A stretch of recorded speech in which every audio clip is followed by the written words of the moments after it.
Well, good morning, everybody.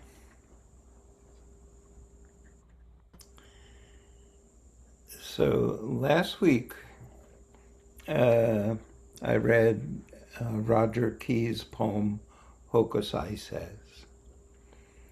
And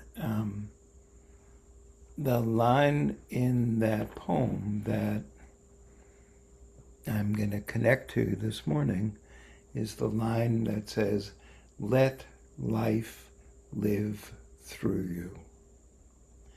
Let life live through you." That's really the core of what he's teaching in that poem. And that's great. Now, how do you do that? So I wanted to talk about the how. How do you do that? How do you let life live through you? And the answer that is absolutely, the core teaching, the absolute central teaching of the Buddha, the core teaching is that life living through you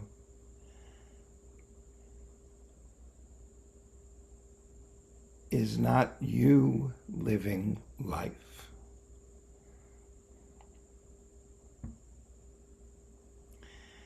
It's a really interesting connection. I had a conversation with somebody around the Buddha's teaching of take nothing that is not freely given. Take nothing that is not freely given. And, for the most part, people equate that with don't steal,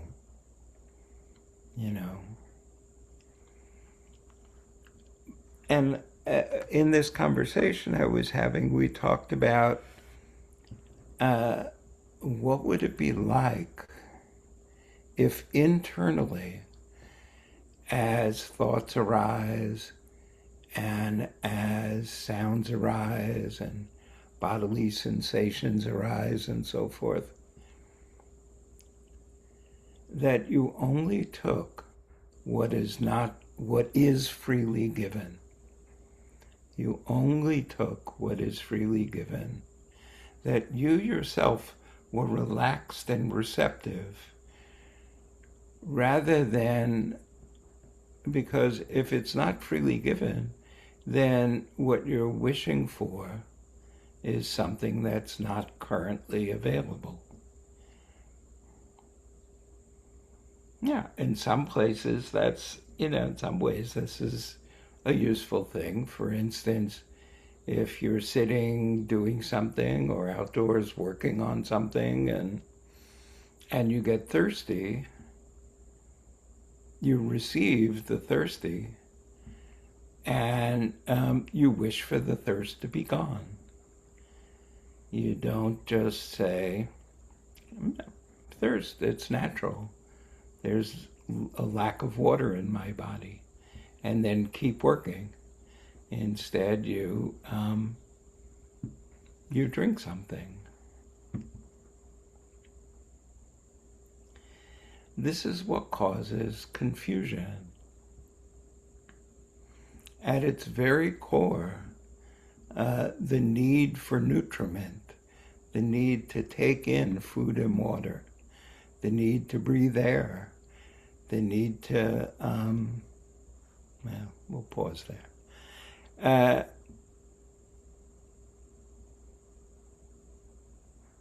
Is in a sense a contradiction to some of the teachings on contentment. If you wanted to take the phrase, take nothing that is not freely given, to an extreme, then you would say, well, I can't drink any water or any food unless somehow it arrives at my mouth. And we know that certainly was not what the Buddha was saying, because the Buddha and all the other monks would walk into the local town and with their begging bowls and beg for food. So clearly, they were extending the not taking what's not freely given as, we'll walk through the town and whatever people freely give us, that will be our nourishment for the day. So clearly the Buddha was not saying, you can't walk into town, you have to just sit in the forest and hope that food appears in your mouth.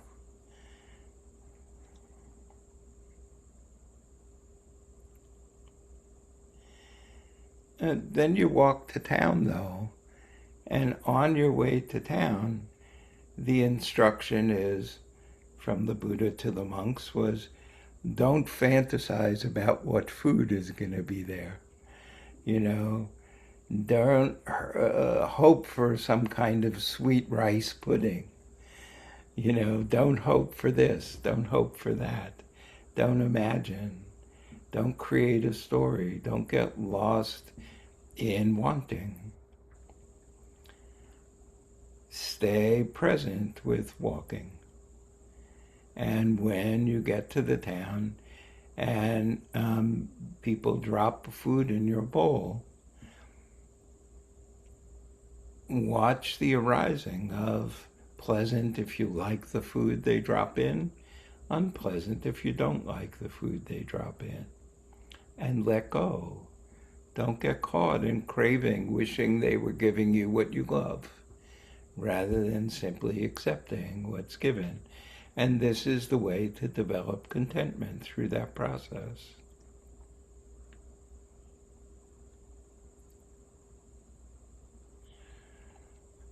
Yeah, we don't have that practice. Instead, we go to the grocery store and we walk around the grocery store choosing what we like.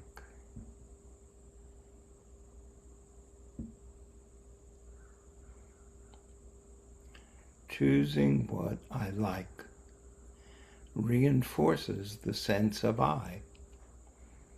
Because who's doing the liking if it isn't me?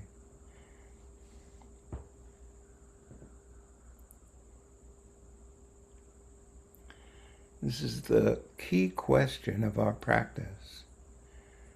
Who's doing the liking when we walk through the market and we don't choose this because it's unpleasant, and we do choose this because it's pleasant? We're doing exactly, what the teachings are suggesting we don't do, which is we're completely, focused on pleasuring ourselves. Ooh, that kale looks really fresh today. I'm getting some of that. And, should I get ice cream? Should I not get ice cream? Oh, come on, you deserve a treat. Go get ice cream, sure. Or no, because I am healthy. So I am not getting the ice cream. There's an awful lot of I going around.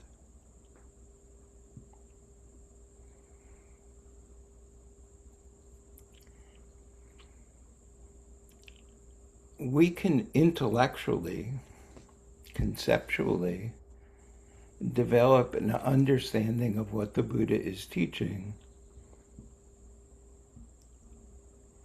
that is purely conceptual. And that's probably a good idea. The Buddha's teachings were incredibly brilliant and effective and valuable. So developing a conceptual understanding of what the Buddha taught is actually a good idea. It's not enough to achieve the kind of release that leads to contentment, to just have a conceptual understanding. And so we have a practice. We have a practice of mindfulness. And the practice of mindfulness isn't just so that we can be calm and relaxed. It's so we can see clearly what's actually going on. So the practice we've been working with for the last few years, it's really been, I think, a few years, is a practice that comes from the Anapanasati Sutta. And it's a practice of knowing, steadying, calming, and releasing. So our first task is to know what in fact is occurring in this actual moment. And when we use the phrase know what's occurring, we're referring very specifically to contact at the sense door. Hearing is showing up because Brian is talking. So hearing is happening. Seeing might be happening if your eyes are open. You can see around your room, you can see each other on the screen. Thinking might be happening. Sensations in the body, emotions coming up. All of these things could be happening. So the knowing is knowing what's happening, meaning knowing that one of the senses, or more than one, is active.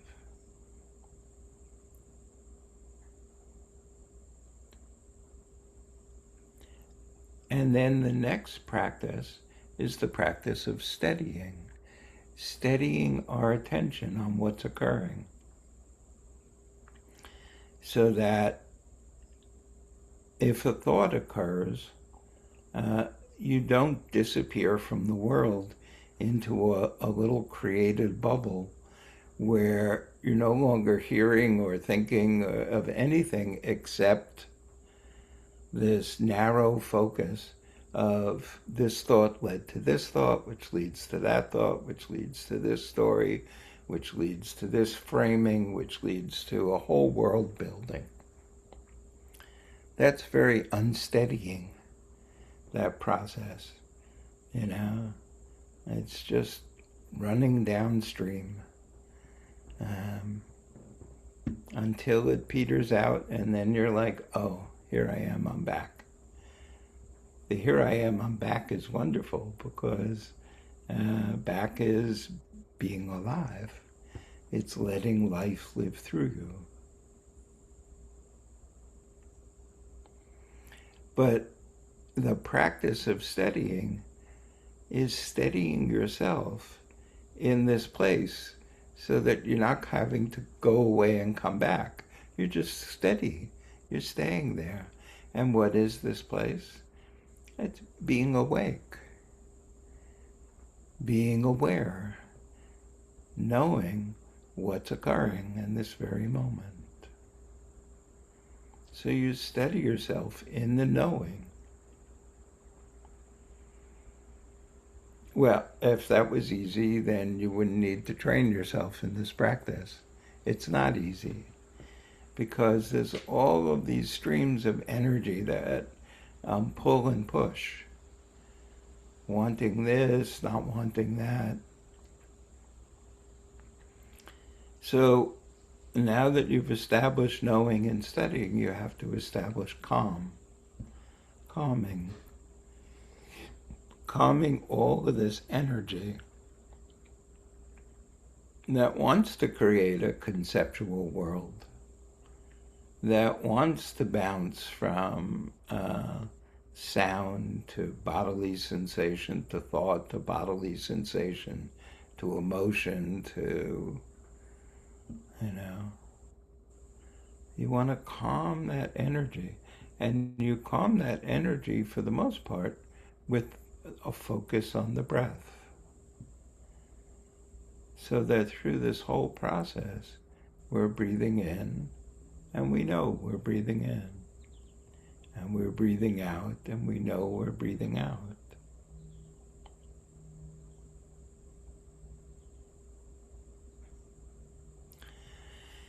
And then we get to releasing.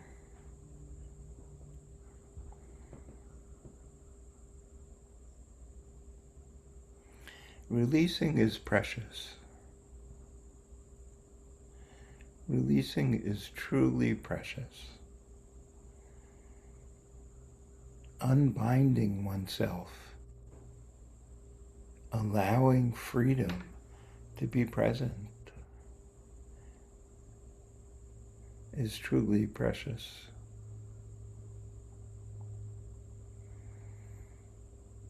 So, what is it that's being released?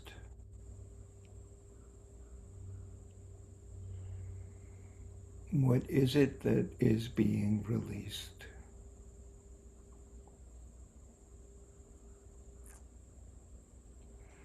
You could say that what we're releasing is getting lost in a narrow focus of elaboration of a sense contact.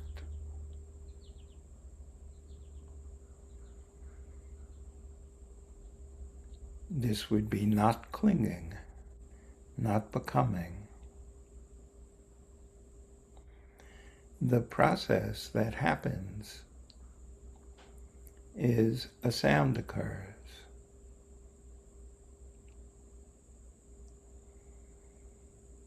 We like the sound. It's pleasant. So we crave that sound to continue to exist in our experience because it serves the sense of who I am. It serves the sense of I like this. I want this in my life.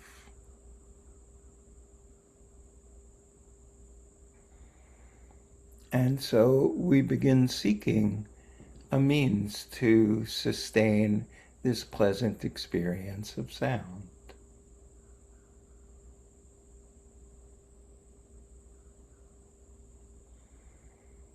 And we acquire what seems to be a means to sustain it. And as we acquire this means, we cling to that means, and we focus all the attention of the life living through us in a very narrow range of experience, focusing on, I like this sound, I want it to continue. I think I figured out a method. And that becomes what we are. For a very brief moment, this is what we are. This is where we're heading. We have corralled the plan. We have created a means by which we are going to sustain this pleasantness. We're going to keep it. This is fabulous. What could be better? We're going to just live in a world of pleasant. Yeah, it's not so fabulous because the world of pleasant is an imagination. It's an illusion. It's something we're creating in the moment. We're fabricating this place. And because we don't actually have the ability to fabricate permanent universes, what we're fabricating is of a nature to dissolve at some point. And we have already become the creator of this place. and have given birth to this sense of self that is dependent on this whole creation that we've made. And then it falls apart. The phone rings, right? You suddenly get a pain in your side. A cloud goes over the sun and shades the light that was sort of part of that creation. Something changes and it all falls apart. It dies. And when it dies, we feel loss and grief and despair. And if we could see it at that moment, we would say, yeah, that didn't work out so well. Which, I'm always grateful for Joseph Goldstein saying, when that happens, I'm so delighted because I saw it. I saw, oh, look, I got caught up in this and it fell apart and it didn't work out and I feel terrible. This is great. This is me seeing clearly what's going on.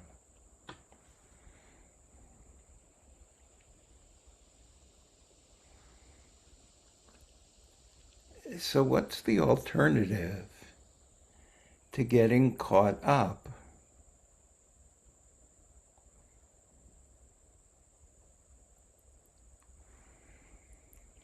In the possibility of creating a story about who I am due to hearing a sound or thinking a thought or having a sensation in the body.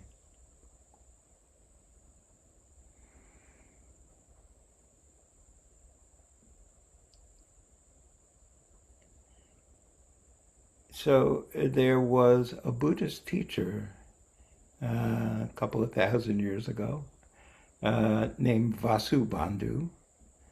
Vasubandhu lived in India, was from India, and was a major practitioner and scholar. And one of the key phrases that I use in my own practice is a teaching from Vasubandhu that he phrased like this: everything conceived of self or other, right? Every single time you conceive a sense of self or a sense of another self, whether the other self is a different person or a tree or a sound even, everything conceived of self or other occurs in the transformation of consciousness. The language is complex, but the teaching is actually the same as what we're talking about when we talk about knowing, steadying, calming, and releasing. The word consciousness is pretty complex for most people. And on some level, it's useful to keep it really simple and say that consciousness is simply the knowing what's occurring. So, oh, I'm conscious of that. Right? If a bird sings and you hear it, you can only hear it if you're conscious of it. It's very, very possible for a bird to be singing, and because this is the nature of the physical world, that singing vibrates the air, the vibrated air hits your eardrum, but you're not conscious of it. You're busy doing something else. You're working on a project outdoors. and your focus of attention is on the work you're doing. There are birds singing all over the place, but you're not really conscious of it. And someone might come by and say, "Are you listening to how beautiful all these bird songs are?" And you look up and go, "Oh, no, I wasn't conscious of it." It's pretty simple. So what you are conscious of changes all the time. Right? For one moment, I'm conscious of Brian talking. And then that leads to a thought coming up. And I go off into the thoughts. And for a moment, I totally lose track that Brian's talking. Or maybe there's a sensation in the body that causes anxiety. And you focus on the sensation in the body. And you lose track of the talking.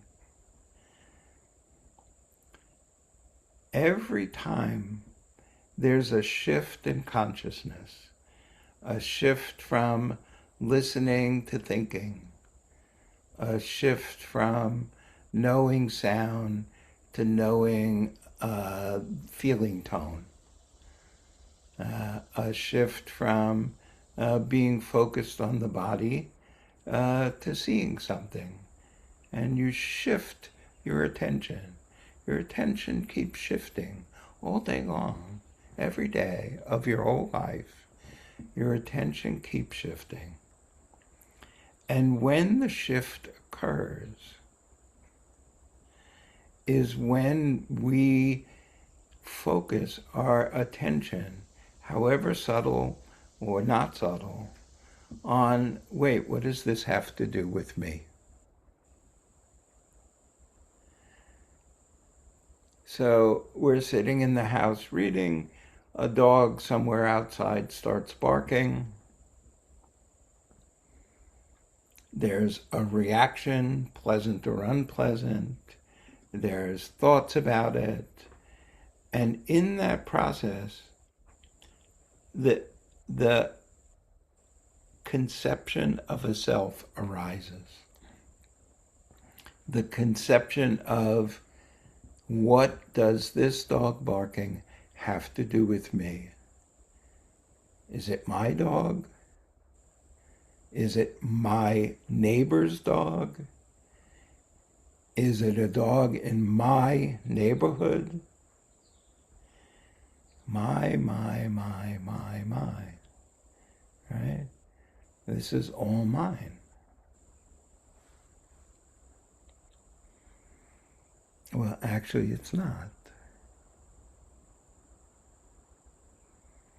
It's not yours. It's no more yours than the thunder or the rain or the wind.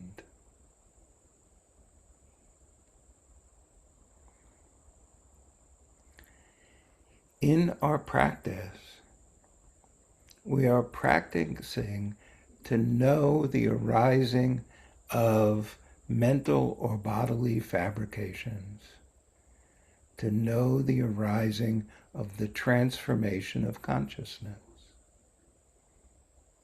to know the arising when something changes.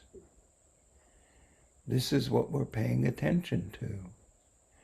We're paying attention to the beginning of an in-breath, to the ending of the in-breath, to the pause between the ending of the in-breath and the beginning of the out-breath, to the end of the out-breath and the pause before the beginning of the in-breath.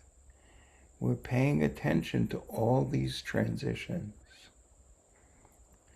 Each time we are conscious of something that's occurring that we weren't conscious of a moment ago because it wasn't occurring a moment ago, or because we were paying attention elsewhere and now we're back. Every time when you're meditating and you lose track of the breath and you come back, you're transforming what you're conscious of. You're shifting to be conscious of the breath. And in that transformation is when we focus on the sense of self or the sense of other. So hearing occurs and we say dog barking. That's conceiving the other. We have a lot of experience. The accuracy of our statement, that's a dog barking. Well, maybe it's pretty accurate, If I transform that and I choose to hear all sound as the unfolding of the moving earth, right? What is the sound of the earth moving? The earth is in dramatic motion all the time. What sound does it make? What if you want to sit, when you're meditating, you want to sit and listen to sound and just let it all be the sound of the earth moving? Then you don't have to identify anything. It can sit as just this.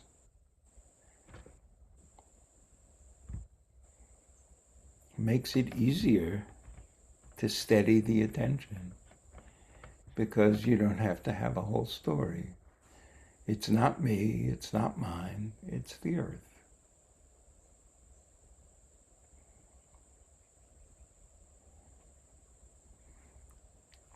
The point here is that if the task of releasing the sense that everything that occurs is about me, it's very difficult to release this. But if that's what we want to release, then we want to know, how does this sense of me and mine occur? If you're going to release it, a good idea to know what it is you're releasing. So Vasubandhu is saying, keep an eye on the transition of consciousness. Note that that's when the sense of self arises.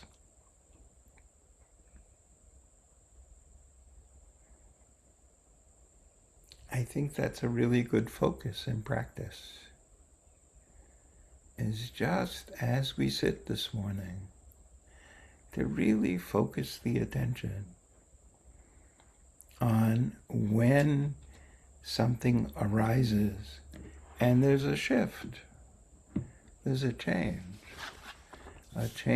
in the way that we see, the way that we're conscious of what's occurring. And as the shift occurs, we know it. We know the shift is occurring. And in that moment, all of our life, we have been training ourselves to say, oh, the shift occurred. What does it have to do with me? Is it safe or not safe? Is it close to me or is it far from me? Is it significant to me or insignificant to me? All the application of me arises very prominently when our awareness shifts from one focus of awareness to a different focus of awareness. Because that's when we naturally kind of scramble to get on top of it, to make sure we're okay. So to watch for that, to watch for the shift in consciousness, that's the moment when the steadying is most important. Because that's the moment when, whoop, because imagine you're sitting and you really are relaxed and focused on paying attention to the breath. It's in the moment that the focus from the breath moves to a thought, to a sound, to a sight, to whatever. It's in that moment. Pay attention to the arising of a new sense of self. And exercise your agency to choose at that moment to steady your attention, not to go get lost in a whole fabrication, but to stay present, to stay alive to the flow of life moving through you. So let's practice this morning.